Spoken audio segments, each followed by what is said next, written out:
सारनाथ फिर प्रार्थना।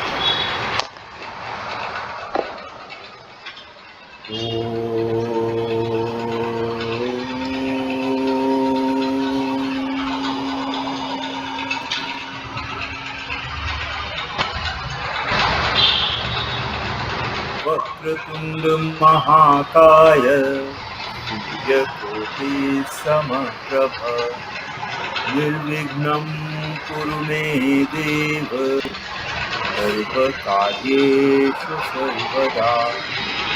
गुरुर्ब्रह्मा गुरुर्विष्णु गुरुर्देवो महेश्वरा गुरु साक्षात् परब्रह्म तस्मै श्री गुरुवे नमः।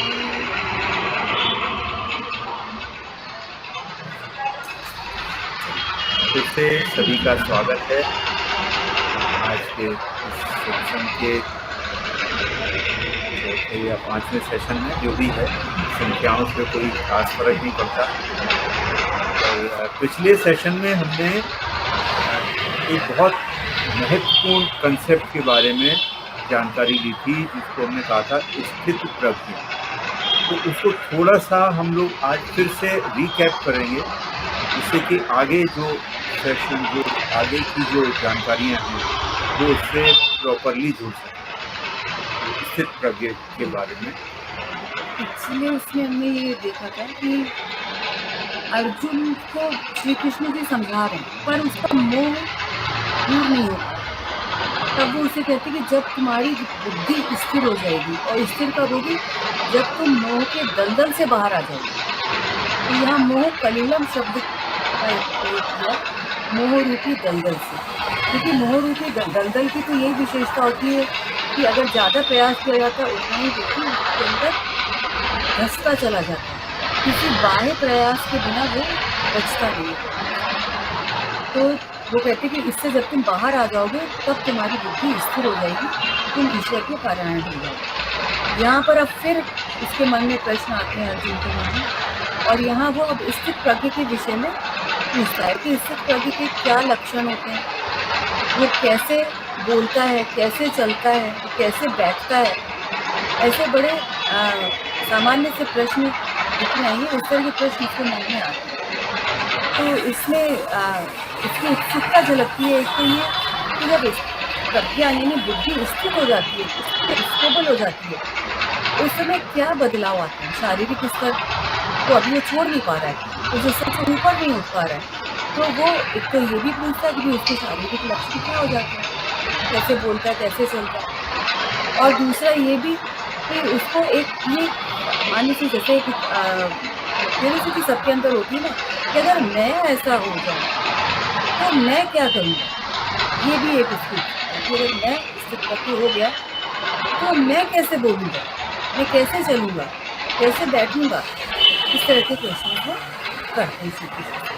तो यहाँ से अब वो स्थित प्रज्ञ यानी जिसकी बुद्धि स्थिर है उसके विषय में बताना शुरू कर। तो सबसे पहला जो श्लोक इसका वो बताते हैं कि प्रजाहाति यदा कामान सर्वान पार्थ मनोगति आत्मान्य आत्मनो पुष्ट इसके शब्द कैसे डेफिनेशन बताती हूँ कि प्रजाहाति यदा कामान, जिसने अपने मन में आई सारी कामनाओं को भी छोड़ दिया और अपने आप में ही संतुष्ट रहता है, वही स्थित प्रज्ञ है। अब मन में आई कामनाओं को छोड़ने के बाद कैसा व्यवहार उसका होता है। एक ऐसी कथा आती है कि एक संत थे, उनसे उनकी प्रज्ञा स्थित हो गई थी, साक्षात्कार कर चुके। तो उनसे किसी ने पूछा कि आप पहले क्या करते थे? तो उन्होंने कहा कि पहले मैं अपनी कुटिया से जंगल जाता था, वहाँ से लकड़ियाँ लाता था, पानी लाता था और अपना दैनिक कर्म होते थे उनको निपटा लेता था, भोजन बनाना और ये सब करता था। और अब मैं जंगल जाता हूँ, हाँ, जब साक्षात्कार हो गया, बुद्धि हो गई उसके बाद मैं जंगल जाता हूँ, लकड़ी लाता हूँ, पानी लाता हूँ, भोजन पकाता हूँ, खाता हूँ और बाकी दिनचर्या पूरी करता हूँ। तो इस दोनों में अंतर क्या हुआ? तब भी आप वही करते थे, अब भी आप यही करते हैं, तो दोनों में अंतर क्या है? तो उन्होंने कहा दोनों में ये अंतर है कि जब मैं पहले ये काम करता था, लकड़ी लाना, पानी लाना, तो मेरे विचार उलझे रहते थे कि अब मैं जाके कौन सी स्वादिष्ट चीज़ पकाऊंगा जो मेरी जिह्वा को स्वाद देगी, और रोज़ मैं क्या क्या ऐसा नया नया करता जाऊं कि मुझे बड़ा संतोष मिले। उसके बाद जब अब स्थित कर जब ये कामनाएं उसके हर एक्टिविटी के साथ कामनाएं जुड़ी रहती हैं। लकड़ी काटी तो कामना जुड़ी कि ज़्यादा मिल जाए, ज़्यादा पकाने की सामग्री मिल जाए, ज़्यादा हमारे पास सामान हो जाए। तो अब जब प्रज्ञा स्थित हो गई, बुद्धि स्थित हो गई, अब उसमें वो अपनी जगह पर ऐसे हिलती नहीं है, पारायण होगी ईश्वर की, तब भी गतिविधियाँ तो वो ही है, पर वो मनोकामनाएं छोड़ी। अब भी भोजन पकता है, पर भोजन जिह्वा के स्वाद के लिए नहीं पकता। अब भोजन पकता है क्योंकि जो शरीर दिया है ईश्वर ने, इसकी यात्रा कैसे होगी, तो इसको पूरा करने के लिए, इस यात्रा को पूरा करने के लिए, शरीर की यात्रा हमारी सकुशल हो जाए, शरीर को नुकसान न पहुंचे, इसके पोषण के लिए भोजन करता हूँ, स्वाद के लिए नहीं करता। तो ये मन की कामनाएं जो इसके साथ जुड़कर जब कोई काम होता है, तो वो उसकी बुद्धि स्टेबल मतलब नहीं है ना, क्योंकि हर पल कामनाएं बदलती हैं, हर क्षण कामनाएं। दूसरी लाइन में इन्होंने कहा कि आत्मनि एवं आत्मना तुष्ट, अपने आप में संतुष्ट, यानी उसे संतुष्ट होने के लिए, उसको खुश या दुखी होने के लिए किसी बाह्य लोगों की, किसी दूसरे व्यक्ति की, वस्तु की, दृश्य की, संगति की, किसी की जरूरत नहीं है। वो खुद में ही संतुष्ट है और उसकी कामनाएं धीरे धीरे छूटती जाती है। जैसे सर ने पिछले वीक भी एक एग्जाम्पल बताया था ना कि जब छोटा सा 3 साल का बच्चा है तो उसे 3 पहिए वाली साइकिल चाहिए, कोई उसकी सबसे बड़ी मनोकामना। जब उसे थोड़ा सा और बड़ा होता है तब अब 3 पहिए की साइकिल में उसका कोई इंटरेस्ट नहीं, छोड़ देता है उसको। फिर अब उसको बाइसाइकिल चाहिए, 2 पहिए की साइकिल उसको चाहिए। अब जब थोड़ा सा और बड़ा होता है तो कामनाएं बदलती जाती है, बढ़ती जाती है। पर जो पिछली कामनाएं थी, अब एक यंग बच्चे से, 20 साल के बच्चे से पूछे कि तुम्हें 3 पहिए की साइकिल चाहिए, तो अब उसको क्या मतलब 3 पहिए की साइकिल चाहिए, कोई खिलौना चाहिए, तो कोई मतलब नहीं रह गया। वो वाली कामनाएं उसकी शांत हो चुकी, नई कामनाएं जुड़ी। पर जैसे वो कामनाएं शांत क्यों हुई, क्योंकि उसके लक्ष्य थोड़े थोड़े बढ़ते गए, उछलते गए। अब यही लक्ष्य अगर हम आध्यात्मिक दृष्टिकोण से देखें, अगर कोई लक्ष्य मोक्ष का कर ले, मुक्त होने का कर ले, या ईश्वर के साक्षात्कार करने का लक्ष्य कर ले, तो जितनी भी सांसारिक कामनाएं हैं वो बहुत ही छोटी हो जाती है, बहुत ही नगण्य हो जाती है, कोई महत्व नहीं, कोई मूल्य नहीं रह जाता, और वो अपने आप में संतुष्ट है। उसके बाद आगे वो कहते हैं, दुखेषु अनुद्विग्न मना सुखेषु विगत स्पृह वीतराग भय क्रोध स्थिति गिर मन विचलित। ये वाला भी श्लोक हम लोगों ने थोड़ा सा डिस्कस किया था कि जो सुख में, दुख में उनका मन उद्विग्न नहीं होता, परेशान नहीं होते। सुखेषु विगत स्पृह, और सुखों से लगाव नहीं होता। स्पृह मतलब उसके हम आप क्या करते हैं, जब सुख आते हैं तो 2 चीज़ें हमारे मन में आती हैं। एक तो ये कि ये सुख हमें बहुत अच्छा लग रहा है तो हम उसको छोड़ना नहीं चाहते किसी भी कीमत, उसको पकड़े रहना चाहते हैं। दूसरी ये होती है कि हमारे मन में तुरंत भय आ जाता है कि कहीं दुख ना आ जाए फिर से। इन्हीं 2 चीज़ों के फेर में पड़े रहते हैं कि सुख चले ना जाए, दुख आ ना जाए, दुख आए तो जल्दी चले जाए, सुख की कामना जल्दी आ जाए। पर जो स्थित प्रज्ञ है वो इन चीज़ों से थोड़ा ऊपर चला जाता है, उसे अब सुख और दुख एक समान लगते हैं। ना सुख प्रसन्नता देते हैं, ना दुख दुखी करते हैं, परेशान नहीं होता। और एक सामान्य व्यक्ति के जरा सा दुख आया पहाड़ जैसा लगता है ना, और सबसे वो वही कहता रहता कि अरे मैं तो इतना परेशान हूँ, मैं तो इतना परेशान हूँ। दुखों की चर्चा में ही वो पूरा समय व्यतीत कर देता है, किसी उम्मीद में कि शायद ये निकल जाए। फिर उसके बाद है कि वीत राग भय क्रोध, राग आसक्ति, अटैचमेंट समाप्त हो जाता है उसका। इससे न सुख से अटैचमेंट है, न दुख से अटैचमेंट, न किसी वस्तु से अटैचमेंट है, न किसी व्यक्ति से अटैचमेंट, वो उसका समाप्त है। भय और क्रोध, ये 2 भी डिस्कस किए थे थोड़े से हम लोगों ने। भय कब आता है, जब कुछ छिन जाने का डर हो, कुछ छिन उसकी आशंका होती है, हमने कुछ उपलब्धि की, कुछ हमने धन कमाया, कुछ नाम कमाया, जो भी चीज़ हमें उपलब्ध हुई, जब हमारे जैसे उपलब्धि आती है, उसके साथ में भय चिपका आता है, कहीं ये छूट ना जाए। नौकरी बहुत अच्छी सी मिल गई, पर उसके साथ एक भय लगातार लगा रहता है कि कहीं ये छूट ना जाए, है ना? और भय और क्रोध, मुझे लगता है 2 सिचुएशंस हैं ये। वीत राग भय क्रोध स्थित भी मुनिरुच्यते। तो ये जो वीत राग क्रोध और भय, वीत का मतलब होता है विदाउट, बिना इसके। तो वो तीनों चीज़ों के लिए ये वीत जो है ना वर्ड कॉमन दिया है। वो क्या है? राग, भय और क्रोध। बिना राग और बिना भय और बिना क्रोध। देखिए एक बहुत इम्पोर्टेंट चीज़ है, हम लोगों ने ये समझा कि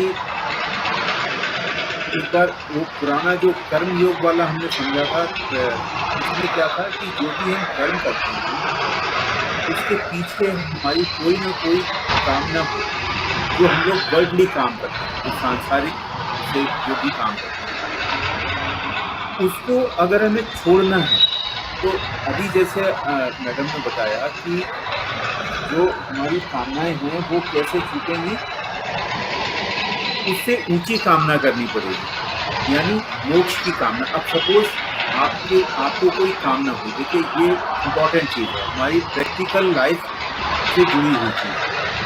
तो अब हम कहते तो हैं कि हमने कामनाओं को छोड़ के त्याग के काम करना चाहिए, तो वो छूटेगी कैसे?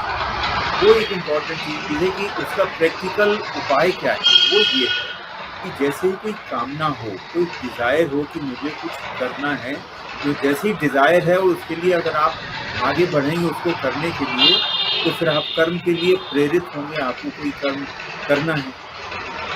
तो उसी समय आप उस डिज़ायर को लेके एक विचार करें कि क्या मुझे ये जो डिज़ायर है जिसके लिए मैं कर्म करने जा रहा हूँ, मुझे परमानेंट सुख दे देगी क्या? ऐसा सुख जो कभी ना खत्म हो। तो निश्चित रूप से जो भी जितनी भी वर्ल्डली ऑब्जेक्ट्स हैं उनका जो सुख है वो परमानेंट नहीं होता। तो उसी समय आपको उसका एक नो में आंसर मिलेगा और आप उससे फिर ऊपर बढ़ने का प्रयास करें। अगर मान लो हमें परमानेंट सुख नहीं देता, नहीं दे सकता है, तो फिर इसके पीछे क्यों जाना? इस तरह से जो है वो धीरे धीरे करके हम लोग अपनी कामनाओं को कम कर सकते हैं। और इसमें ये जो प्रेजेंट श्लोक है, वीत राग भय क्रोध, इसमें राग जो शब्द है ये बहुत महत्वपूर्ण, इसको समझना जरूरी है। राग जनरली हम लोग राग और प्रेम को एक जैसे ही समझते हैं, जबकि आध्यात्मिक दृष्टि से या सच्चाई इसकी अगर देखें तो ये बिल्कुल एंटोनिम्स हैं, विलोम शब्द। अगर कोई मेरे से ये पूछे कि राग का उल्टा क्या है, विलोम शब्द क्या है, तो वो है प्रेम। या प्रेम का विलोम शब्द क्या है, वो है राग। तो जनरली हम लोग ये जैसे हम कहते हैं I love you. I love you का मतलब ये है कि it should be an unconditional love. If you are with me I am loving you, if you are distance away from me still I am loving you. राग क्या है? वो एक इमोशनल डिपेंडेंस, भावनात्मक निर्भरता, लाचारी शब्द हम लोगों ने यूज किया था। वो लाचारी जो है वो हम लोगों को ये करती है कि नहीं, ये वस्तु या ये व्यक्ति या ये स्थान ये हमें मेरे पास होना चाहिए, तभी मैं खुश रह सकता हूँ या रह सकता हूँ। जबकि प्रेम इसका बिल्कुल उल्टा। तो यहाँ पर वो कहते हैं वीत राग विदाउट दी अटैचमेंट। केशु उद्विग्न मना, ये केशु विगत स्पृहा जो वर्ड है, स्पृहा का मतलब यहाँ पर समथिंग लाइक राग ही है। वो चिपकना, स्टिक बने रहना, जिससे हमें सुख मिल रहा है, जो स्रोत है हमारे सुख का, वो उसके साथ में चिपके रहना, वो है स्पृहा। तो वो स्पृहा जो है वो नहीं रहनी चाहिए। वो हमें पता है कि ये सुख हमारे पास में आया है, नेक्स्ट मोमेंट हो सकता है कि ये समाप्त हो जाएगा, ये दुख में बदल जाएगा। ये समझ जो है वो हमें हमेशा अपने साथ में रखनी चाहिए। तो फिर उसका क्या परिणाम होता है कि वीत राग भय क्रोध। अब देखो, राग जो है वो यहाँ पे हमने समझ लिया कि जो कोई सुख का स्रोत है, ये हमको हमारे केवल वर्ल्डली या इंद्रियगत सुख जो है वो हमें दे रहा है, और वो टेम्परेरी, क्षणिक है, थोड़ी सी देर के लिए है। ये हमें परमानेंट सुख देने वाले नहीं है, ये हमारी समझ है। अब है नेक्स्ट है भय और क्रोध। देखो, हम लोगों ने एक सुना होगा, एक बॉडी का एक एक्सप्रेशन होता है जिसको हम कहते हैं फाइट और फ्लाइट। कोई भी स्ट्रेसर हमारे सामने आए, स्ट्रेसर मतलब जिसमें हमें कुछ करने की ज़रूरत पड़े। जैसे अभी मान लो हम यहाँ बैठे हुए हैं, मैडम भी हमारे साथ में बैठे हैं, अचानक से छत से कोई छपकली गिर पड़े नीचे आके, हम लोग एकदम से सतर्क हो जाएंगे ना, और हम लोग पसीना आ जाएगा, हार्ट बीट बढ़ जाएगी। ये स्थिति होती है फाइट और फ्लाइट। तो फाइट का मतलब क्या है कि जो स्थिति उत्पन्न हुई है उससे आपको फाइट करना है, लड़ाई करनी है और उसको हटा देना है। तो क्या मतलब हुआ कि जैसे छिपकली गिरी तो मैंने उसको हट करके उसको हटा दिया, ये फाइट हो गया। दूसरा है फ्लाइट। वो छिपकली गिरी और मैं इतना भयग्रस्त हो गया कि मैं दूर जाके कूद के दूर गया, चला गया, ये फ्लाइट। तो यहाँ जो भय है वो है फ्लाइट, और जो क्रोध है यानी उससे जूझने की जो एक्सप्रेशन है, जो जूझने की हमारी प्रेरणा, वो है क्रोध। तो वीत राग भय क्रोध स्थिर ही मुनि तो चते। मुनि का मतलब यहाँ पर उनका ये है, मुनि का मतलब वो साधक जिसने अपनी बुद्धि को स्थिर कर लिया, अपनी प्रज्ञा को स्थिर कर लिया, यानी स्थित प्रज्ञा। तो वो मुनि उसको कहते हैं, किसको कहते हैं? जिसने अपने राग भय और क्रोध पर थोड़ी सी विजय प्राप्त कर लिया। अब यहाँ देखिए एक इम्पॉर्टेंट चीज़ है कि कोई कितना भी एनलाइटेंड क्यों ना हो जाए, अगर उसके पास में छिपकली गिरेगी उसको शॉक तो होगा वो। तो यहाँ ये मतलब नहीं है कि वो बिल्कुल निर्भय हो गया। अब निर्भय का मतलब ये भी हो सकता है कि कोई मेरे सामने आया और उसने पिस्टल निकाल के और मेरे सामने तान दी, और मैं कह रहा हूँ कि नहीं मैं तो स्थित प्रज्ञ हूँ, कोई बात नहीं, मार डालूंगी।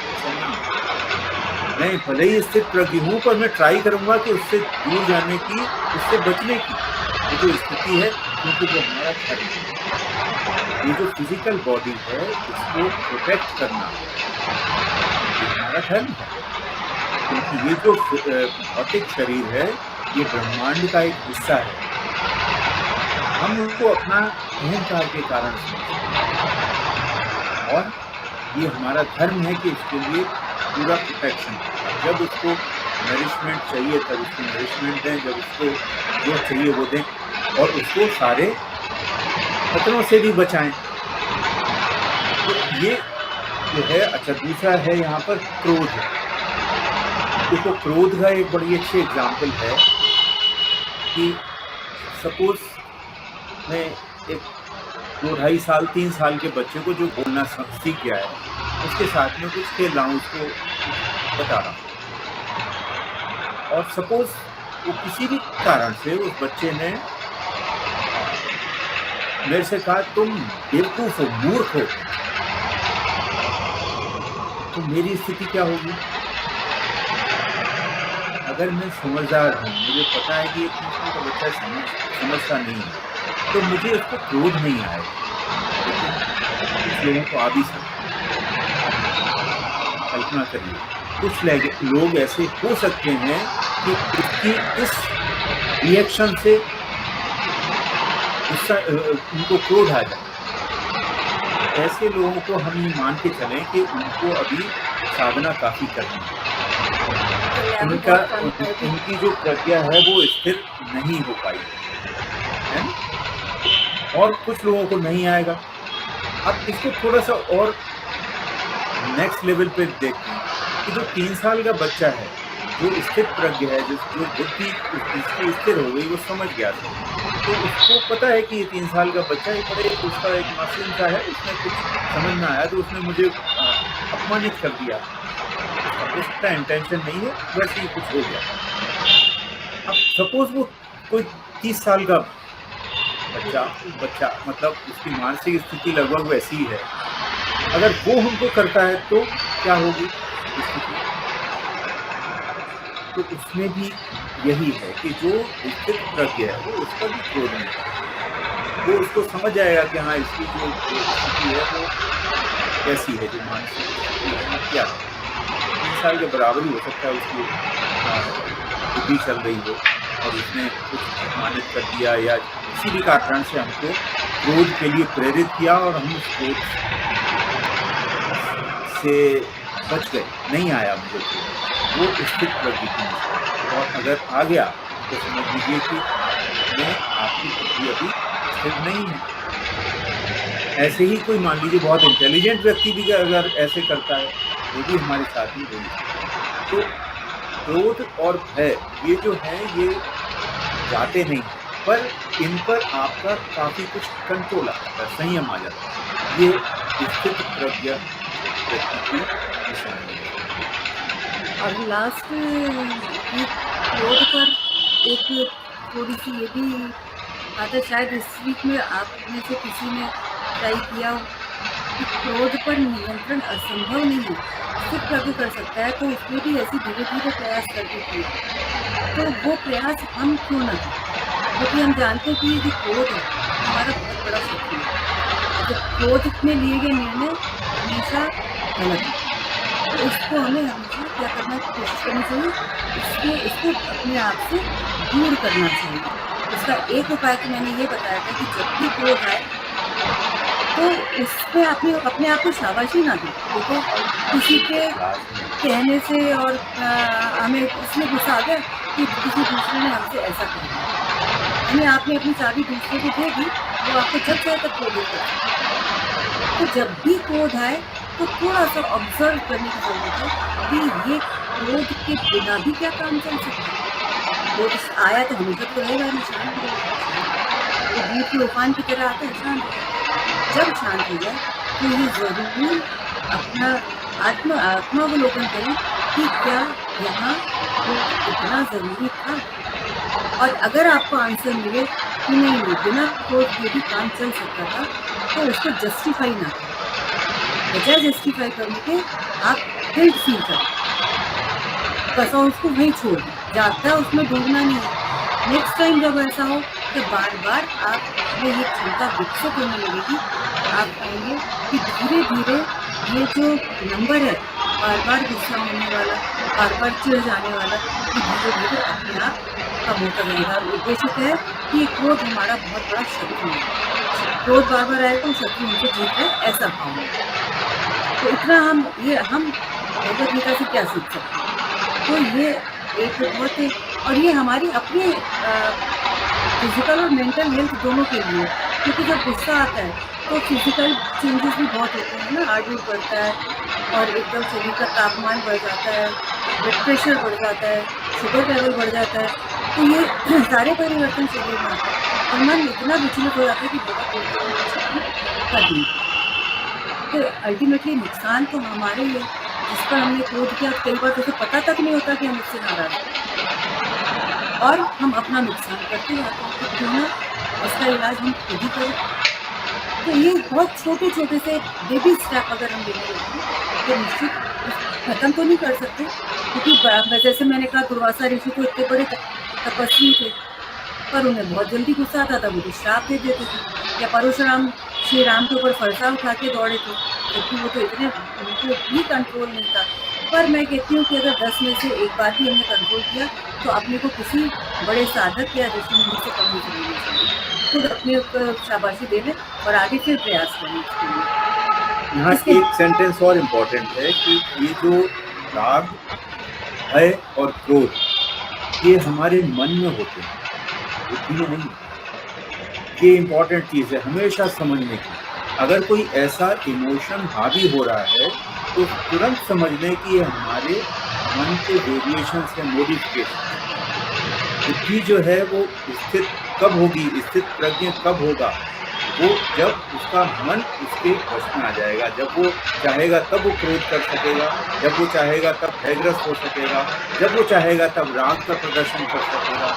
ये जो संयम आता है मन पर, तो उसको हम कहते हैं स्थिर प्रज्ञ या स्थिर बुद्धि। अब इसके बाद जो नेक्स्ट श्लोक है, श्लोक नंबर 57, इसमें एक शब्द आया अनभिस्नेह, कि यह सर्वत्र अनभिस्नेह तत्त प्राप्त शुभाशुभ।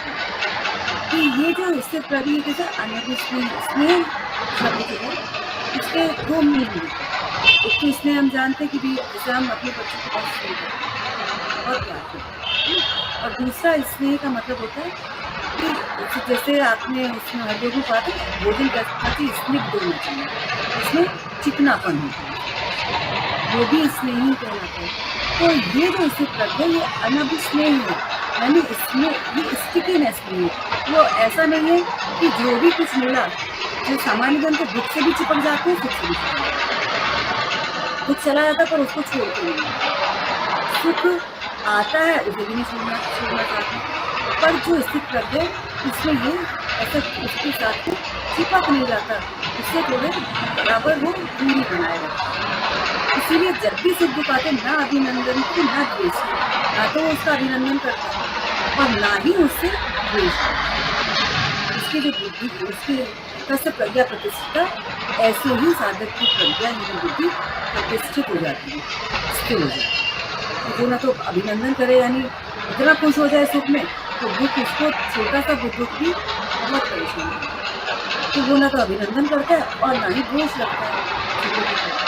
इसके बाद जो नेक्स्ट श्लोक है उसमें उन्होंने इसको समझाने के लिए बड़ा अच्छा एग्जाम्पल दिया अर्जुन को कि यदा संहरते चायम पूर्व इंद्राणी सर्वशा। ये भी काफी प्रसिद्ध श्लोक है। इंद्रियाणी इंद्रियार्थेभ्यः तस्य प्रत्यक्षः। कछुए का एग्जाम्पल दिया। कछुआ क्या करता है, जब भी कोई भी ऐसा उसको थ्रेट अगर फील कर रहा है तो वो अपने चारों पैरों, जो उसके हाथ पैर, दो हाथ दो पैर जो भी ये चार, और अपनी गर्दन और पूंछ, इन 6 अंगों को समेट लेता है और एक पत्थर के टुकड़े जैसा बन जाता है, स्थिर हो जाता है। अब उसको बाहरी जगत से ना तो कोई डर है और ना ही उसको बाहरी जगत में के साथ में कोई संपर्क करने की आवश्यकता है। तो ऐसे ही वो कहते हैं कि जैसे यहाँ एक इम्पॉर्टेंट चीज़ ये भी है कि ये जब पांचों, उसका सिर, पूंछ और 2 हाथ और 2 पैर, इसको समेट लिया और वो वहीं के वहीं खड़ा रहता, भागता नहीं। उस पर खतरा भले ही है लेकिन जाएगा कहीं नहीं, वहीं के वहीं जम जाता है। लेकिन उसने अपने जितने भी इंद्रियां, तो अभी हम बताएंगे, वो हाथ और पैर अंदर करके और वो पत्थर जैसा बन के और खड़ा हो, अब जो करना है करते रहो। अब इसमें आगे यही, क्योंकि जो 59, 60, 61 ये 3 श्लोक ऐसे इसमें हमने यही कहा कि बाहर विषय जो हमारी इंद्रियां बाहर जब होती है तो हमारी बुद्धि स्थिर नहीं होती, मन में बहुत सारी कामनाएं आएंगी, और जब कछुए के अंगों की तरह हम अपनी इंद्रियों को विषयों से समेट लेते हैं, ये हमारे स्थित प्रज्ञ बनने की ओर यही प्रयास है।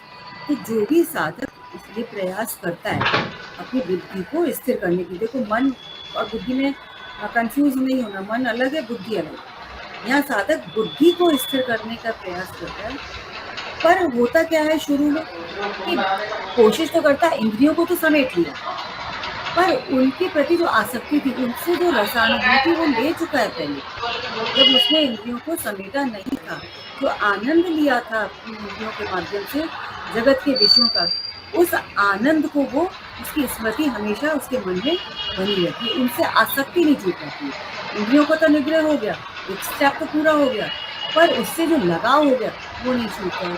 जैसे मान लीजिए कभी बहुत भूखा था, कोई ज़्यादा का प्रयास कर रहा है, बहुत भूख लगी, अब उसको बड़ा मनपसंद भोजन मिला, बहुत सारे ऐसे पकवान जिसे बहुत पसंद, उसने खूब मन भर के खाया, उसकी जिह्वा को भी बहुत आनंद आया, वो रस लिया उसने भोजन का। अब जब भी उसको भूख लगी, जब भी फिर उसने सोचा अब मैंने बहुत खा लिया, अब मैं 2 दिन तक भोजन नहीं करूँगा, बैलेंस करने के लिए। अब 2 दिन उसने उपवास किया।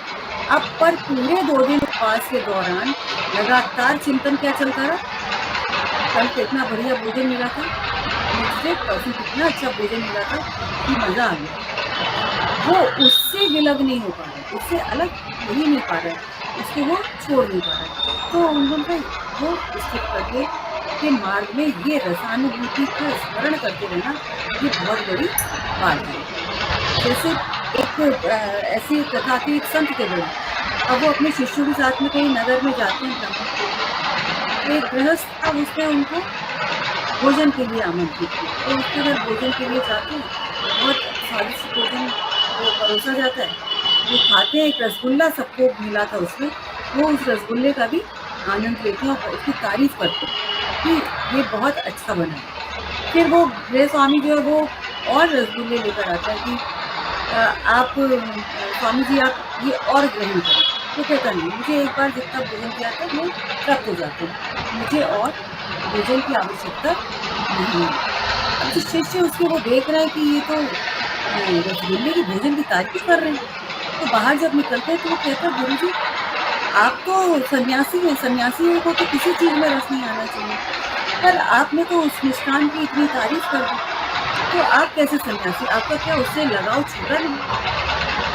तो वो कहते कि नहीं, ऐसी बात नहीं, अगर मेरा उसके स्वाद के प्रति लगाव होता तो मैं और खाने की इच्छा होती, मेरी एक मनोकामनाएं बढ़ती और मैं और ले सकता, पर चूंकि मैं सन्यासी हूँ, मुझे भोजन में कुछ स्वाद से मतलब नहीं था, मुझे ये मतलब था कि जिसने भी वो उसको पकाया है उसकी मेहनत को मैंने उसकी प्रशंसा, उसकी मेहनत की प्रशंसा की, और अगर मुझे रसगुल्ले की प्रशंसा करनी थी तो मैं तो कर नहीं सकती।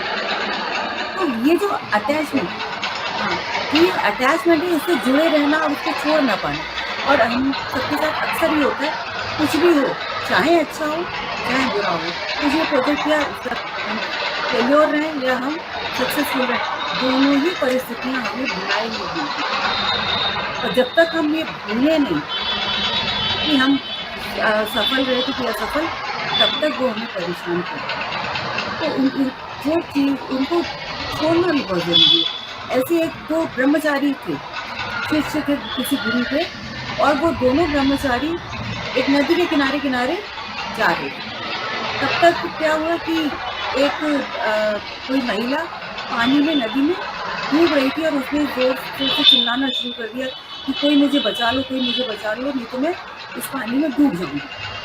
पहले शिष्य ने देखा उसकी तरफ, और क्योंकि अब ब्रह्मचारी था तो किसी भी स्त्री को स्पर्श करना ब्रह्मचर्य के विरुद्ध था, लिहाजा उसने उसकी तरफ ध्यान नहीं दिया, आगे चल गया। और दूसरा शिष्य था, उसने देखा कि एक महिला ये डूब रही है, तो वो गया, उसने उस स्त्री को उठाया, अपने कंधे बिठाया, किनारे पर लाया, तो चल गया। अब जो पहला शिष्य था वो तो बड़ा नाराज था, उसने कहा कि भाई तुमने ऐसे कैसे स्त्री को स्पर्श कर लिया, जबकि तुम तो ब्रह्मचारी हो, और अब तुमने कर तो लिया, पर कोई बात नहीं, आश्रम चल रहे हैं, आश्रम जाके गुरु जी से तुम इस बात की क्षमा मांग लेना। अब वो आश्रम पहुंचते, वो तो शांत है, चुप है, वो कुछ जवाब नहीं देता दूसरा। अब वो पहला शिष्य बराबर उसमें निगाह रखे, देखिए क्षमा मांग रहा है कि नहीं। रात हो जाती है, भोजन हो जाता है, पर वो क्षमा नहीं मांग रही, सो जाते हैं।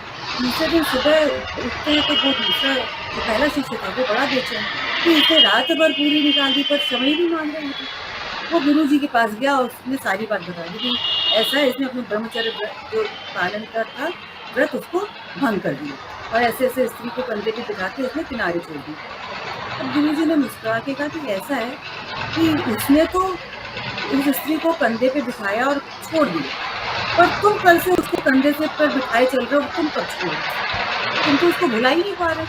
तो जब तक तुम्हारा ब्रह्मचर्य टूटा उसका, क्योंकि तुम लगातार चिंतन में, तुम उस महिला के और इसके अपने साथी के लगातार चिंतन में हो, इसलिए ब्रह्मचर्य तुम्हारा नहीं, तुम पहले इससे अपने आप को दूर करो। तो ये जो एक स्नेहन है, जो चिपकने की आदत है हर चीज से, वो छोड़नी पड़ेगी, तब जाके तुम्हें बुद्धि स्थिर है। तो इसके बाद में फिर इसलिए फिर वो श्री कृष्ण कहते हैं, इसलिए तुम मेरे पारायण हो जाओ। अर्जुन से कहते हैं मेरे शरण में आ जाओ और सारी चीजों को त्याग दो, तो तुम्हारी बुद्धि भी स्थिर हो जाएगी। इसके बाद दो श्लोक ऐसे हैं जो काफी महत्वपूर्ण है और काफी प्रसिद्ध भी हैं, क्योंकि एक क्रम का वर्णन किया गया है उसमें। तो वो अब जरा जो बताएंगे। यहाँ ये जो एग्जाम्पल है कछुए वाला, थोड़ा सा इस पर और हम लोग डिस्कस करते हैं कि क्योंकि कितना बहुत ही मेधावी उदाहरण दिया है, मेटिकुलस। जैसे हम लोगों के पास में 5 ज्ञानेंद्रियां हैं, आँख, कान, नाक, जिह्वा और त्वचा, जिनसे हम लोग इस ब्रह्मांड का ज्ञान को ग्रहण करते हैं, उसको रिसीव करते हैं, विषयों को लेते हैं। और ये जो इंद्रियां हैं बिना मन के काम नहीं कर सकती। जब तक कि हमारा चेतन मन इन इंद्रियों के साथ में जुड़ा नहीं है, तब तक ये इंद्रियां फंक्शनल नहीं होती। काम तो कर रही हैं, लेकिन उनका ज्ञान, उस विषय को हम रिसीव नहीं करते। जैसे फॉर एन एग्जाम्पल कि अभी जो मेरे शब्द आप तक पहुंच रहे हैं, आपकी जो मेरे शब्द के जो वाइब्रेशन हैं, वो आपके ईयर ड्रम्स को वाइब्रेट कर रहे हैं और उनसे वो डिजिटलाइज होके आपके ब्रेन में जा रहे हैं और उससे नॉलेज बन रही है। इसके साथ ही साथ कुछ और आवाज़ें भी आ रही हैं। हो सकता है आपके रूम में फैन चल रहा हो, या पास में कोई हॉकर की आवाज़ आ रही हो, या किसी के पड़ोस में बैठा उसके सांस लेने की आवाज़, कोई ना कोई साउंड की वेव जो है आपके कान के पर्दों को हिला रही है और उससे ध्वनि उत्पन्न हो रही है, लेकिन आप उस ध्वनि को नहीं सुन पा रहे। क्यों? क्योंकि आपका जो माइंड है वो मेरे जो शब्द हैं उनसे जुड़ा हुआ है। इसी तरह से जब हम ड्राइव करते हैं रोड पे, तो आसपास बहुत सारी चीज़ें होती हैं जिनकी इमेज हमारी रेटिना पर पड़ती है, लेकिन हम उनको नहीं देख नहीं पाते। क्यों नहीं देख पाती? क्योंकि हमारा जो माइंड है वो फोकस्ड है सामने, जो सामने है वो हमको परसीव हो रहा है, वो जो विषय हमको परसीव हो रहा है। अदरवाइज घटना होने की आशंका है, एक्सीडेंट हो सकता है। तो ऐसे बहुत सारे एग्जाम्पल्स हैं जो आप खुद फील करेंगे कि हमारा मन कहीं और था, हमारी जो ज्ञानेंद्रिय है वो कार्यक्षम थी, कार्य कर रही थी, और लेकिन विषय हमने ग्रहण नहीं किया। तो माइंड जो है वो इनका एग्जीक्यूटिव ऑफिसर है। ऐसे ये जो 5 हमारी जो ज्ञानेंद्रियां हैं, ये तब तक काम नहीं करती हैं जब तक कि मन इनके साथ भी जुड़ा नहीं। तो आप इसको देखिए, कछुए में भी इसी तरह से 6 चीज़ें बताएंगे। 2 उसके अपर लिम्स हैं, 2 उसके पैर हैं, 2 उसके हाथ हैं और टेल है। तो ये तो 5 ज्ञानेंद्रियां हो गई, और जो हेड है उसको माना ये मन है। तो मन और इंद्रियों के साथ जो है वो उसको रीएब्जॉर्ब कर लेता है, हटा लेता है संसार से।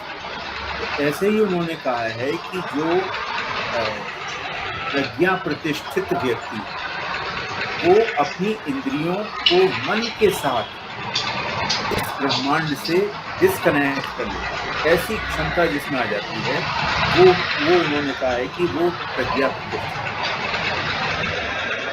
आपकी इंद्रियां फंक्शनल हैं, वो खूब अच्छे से काम कर रही हैं, लेकिन आप उसके विषयों को ग्रहण नहीं करते। कई बार ऐसा होता है कि हम लोग देखते हैं, लेकिन हम अपने काम से डिस्टर्ब नहीं होते। कुछ दूसरी चीज़ें सुनाई दे रही हैं, कुछ आ रही हैं आवाज़ें, लेकिन हमारा जो मेन प्रोजेक्ट है वो चल रहा होता है, उस पर हमारा डिस्ट्रैक्शन नहीं है। लेकिन पीड़ा से कई बार डिस्ट्रैक्ट हो जाता है। जबकि ऐसे देखें तो पीड़ा जो है वो हमारी स्किन और ब्रेन के बीच का कुछ एक फिजिकल सेंस है, जो जो हमको सेंस कर रहा है कि भाई यहाँ कुछ प्रॉब्लम है, तो वो पेन क्रिएट कर रहा है, वो पीड़ा। तो ऐसा कहा जाता है कि पीड़ा जो है वो तो अपरिहार्य है, पेन इज इनएविटेबल। अगर कहीं समस्या है तो पीड़ा तो आएगी, पर उससे पीड़ित होना ये हमारी चॉइस है। तो ये जो मन को जैसे ही हम हटा लेते हैं, वो पीड़ा फिर महसूस नहीं होती। तो इसी तरह से उन्होंने बताया है कि जो दुख में जो पीड़ा होती है उससे हम कैसे निवृत्ति कर सकते हैं। तो उसका उदाहरण ये दिया है, जो योग वाले स्टूडेंट्स उसको समझेंगे, जो प्रत्याहार कहते हैं, प्रत्याहार जिसमें पांचों इंद्रियों को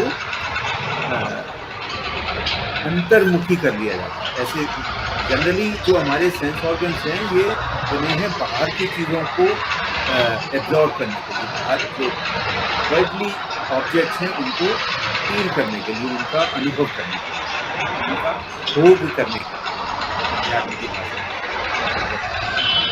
प्रत्याहार में क्या है कि वो अंतर्मुखी, मतलब वो फंक्शनल तो है, हमारी आंखें पूरे अच्छे से काम कर रही हैं, कान भी पूरे अच्छे से सुन पा रहे हैं, हमारी नोज भी जो है ना अच्छे से स्मेल कर रही है, सब फंक्शनल है। बट वो विषय ग्रहण तभी करेंगी जब मेरा मन उनको कमांड करे। कितना संयम वो प्रत्याहार से आता है। ये एग्जाम्पल मैंने इस तरह से दिया, तो this is very good example, और इसको हमें थोड़ा सा कंटेम्पलेट करना चाहिए, इस पर ध्यान देना चाहिए, जिससे कि हम उस प्रज्ञा प्रतिष्ठा तक कम से कम कल्पना कर सकें कि अगर मान लो मैं ये सब कर लेता हूँ, तो मैं कल्पना करें कि मेरी प्रज्ञा जो है वो कैसी है, कोई दुख नहीं है। तो ये जो इसके बाद में फिर उन्होंने ये बताया कि जो प्रज्ञा प्रतिष्ठित व्यक्ति है वो एक बड़ा इम्पोर्टेंट, बहुत ही एक कैची स्टेटमेंट है, ये हमारे गुरुजी बोलते हैं कि जो स्थित प्रज्ञ या प्रज्ञा प्रतिष्ठित व्यक्ति वही केवल नॉर्मल है। The only person in this universe is the enlightened person, जो स्थित प्रज्ञ। Indirectly speaking क्या हुआ? All of us are abnormal। देखो इसके एग्जाम्पल्स पे, जो प्रज्ञा प्रतिष्ठित व्यक्ति है वो, जैसे अभी मैडम ने एक कहानी बताई थी कि जो गुरुजी हैं वो आश्रम चलाते थे, वो पहले प्रज्ञा प्रतिष्ठित होने से पहले क्या करते थे और बाद में क्या करते थे, वो एक ही है, कॉमन है। वो पहले भी वही करते थे, बाद में भी वही करते थे। केवल उसमें फर्क ये हुआ कि जो पहले करते थे उसके साथ में उनकी भावनाएं जुड़ी रहती थी, डिजायर जुड़ी रहती थी। उसके बाद में जब वो करते हैं तो वो एक धर्म की तरह से, ये मेरा कर्तव्य कर्म है इसलिए मुझे करना है, इसका रिजल्ट कुछ भी। जो नॉर्मल और नॉर्मल को है ऐसे कैसे समझेंगे कि एक नॉर्मल जो व्यक्ति है, नॉर्मल मतलब स्थित प्रज्ञ, वो कब भोजन करेगा? जब भोजन की उसके शरीर को आवश्यकता, यानी उसको खूब भूख लगी। लेकिन हम में से कितने लोग हैं जो हमेशा ऐसा करते हैं? बहुत कम लोग हैं। तो स्थित प्रज्ञ का मतलब ये है कि जब जो आवश्यकता है उसको जरूर करिए। अगर भूख लगी है, इस शरीर को प्राण की आवश्यकता है, एनर्जी चाहिए, आप भोजन करिए। लेकिन हम लोग जब भूख नहीं लगती है तब भी खाते हैं, और बहुत से लोग ऐसे तो क्यों करते हैं? वर्ल्डली सुख प्राप्त करने के लिए, क्योंकि हम जो हमारा अपना सोर्स है सुख का, सच्चित आनंद, उससे हम जुड़ ही नहीं पाए। तो हमें बाहर से सुख चाहिए, तो हमें भूख लगे या ना लगे, कोई अच्छा स्वादिष्ट चीज दिखी तो बिना भूखे भी खा लिया। या खूब भूख लगी है लेकिन स्वाद का भोजन नहीं है तो उसको इग्नोर कर दिया, भले ही आपके शरीर को तकलीफ होगी। These are all abnormalities. स्थित प्रज्ञ जो है वो वही एक नॉर्मल है। Try to be as normal as possible. अभी हम लोग जो हैं वो या ह्यूमन बीइंग्स, ग्लोबल ह्यूमन बनना है, आगे डिवाइन ह्यूमन बीइंग बनना है और प्रज्ञा प्रतिष्ठा हमें प्राप्त करनी है। अब देखिए यहाँ हमारे पास में समय है, थोड़ा सा हम उसका एक इंट्रोडक्शन ले लेते हैं, देन नेक्स्ट वीक में हम उसको और अच्छे से देखेंगे। इसमें 2 श्लोक हैं जिसमें ये बताया है कि ये जो प्रॉब्लम आती है उसकी एक सीक्वेंस बता दी पूरी। बहुत ही मतलब एक तरह से कहें कि ये मनोविज्ञान का एक पूरा विषय है। कैसे व्यक्ति जो है ना उलझता चला जाता है। कई बार आपने देखा होगा कि ना कभी ऐसा होता है कि कोई एक गलती हमने करी और उस गलती के कारण हमें दूसरी गलती करनी और उस दूसरी के कारण हमें तीसरी और फिर चौथी और फिर 5वीं और फिर 6वीं और फिर 7वीं और फिर हम अपने मार्ग से पूरी तरह से हट गए। मतलब जो धर्म का मार्ग हमें पकड़ के चलना चाहिए था, ह्यूमन बीइंग, वो धर्म का मार्ग, धर्म का मतलब यहाँ पर ईसाई वाला नहीं, धर्म का मतलब मानवीय, जो एक ह्यूमन बीइंग के कोड्स ऑफ कंडक्ट होने चाहिए कि उसे क्या करना है क्या नहीं करना है, वो मार्ग जो है वो हम छोड़ दें।